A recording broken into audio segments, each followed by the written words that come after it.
Nous comprenons ce que signifie le message des 3 anges d'Apocalypse 14.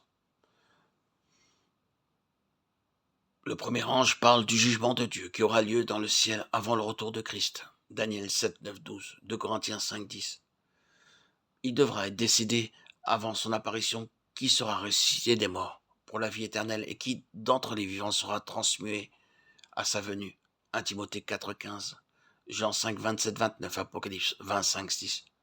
De plus, la Bible parle d'un jugement ayant lieu dans le ciel, après les 1000 ans, après le retour de Jésus, auquel tous les fidèles prendront part en prononçant une sentence sur les morts incrédules et les anges déchus. Daniel 7, 22, 1 Corinthiens 6, 2, Apocalypse 24. Cette sentence sera annoncée et exécutée après les 1000 ans à la résurrection des incrédules. Jean 5, 29, Apocalypse 27, 15. Les 10 commandements sont le critère immuable au jour du jugement de Dieu. Ecclésiaste 12, 13. Matthieu 7, 21, Apocalypse 11, 18. Ils sont reflétés dans l'attitude exemplaire de Jésus. Philippiens 2, 5, Romains 15, 5. Il en est dit ceci. Je veux faire ta volonté, mon Dieu, et ta loi est au fond de mon cœur. Psaume 49. Jean 6, 38. Hébreux 10, 9. Dans le Notre Père, nous prions ainsi, que ta volonté soit faite. Mais la volonté de Dieu devient-elle réalisée dans notre vie de péché ? La Bible dit ceci, le péché est la transgression de la loi. 1 Jean 3, 4. Car le salaire du péché, c'est la mort. Romains 6, 23. Alors, lorsque nous entendons de la bouche du prophète, un Éthiopien peut-il changer sa peau et un léopard ses taches ?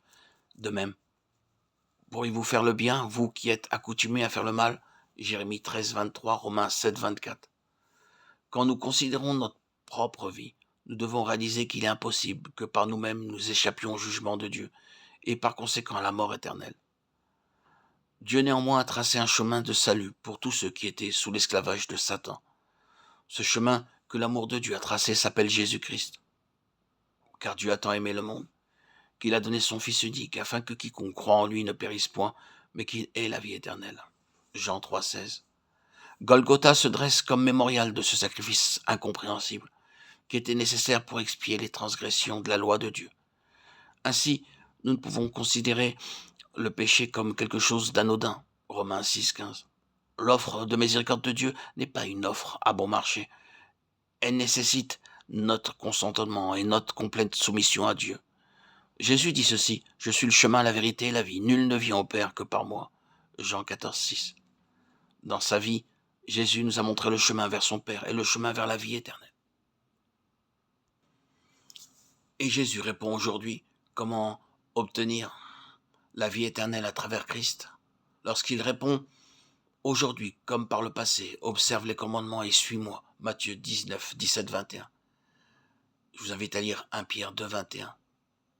Apocalypse 14, 4. La vie de disciple pour nous aujourd'hui consiste à étudier la vie de Jésus racontée dans les Saintes Écritures. Jean 5, 39, 8, 31, 32. À obéir à sa parole. Jean 3, 36, Hébreux 5, 8, 9. Le Saint-Esprit provoquera la même réaction en nous qu'au jour de la Pentecôte, lorsque le peuple de Dieu confessa ses péchés et s'écria « Que ferons-nous » La réponse de Pierre fut celle-ci « Répentez-vous » Acte 2, 37, 38.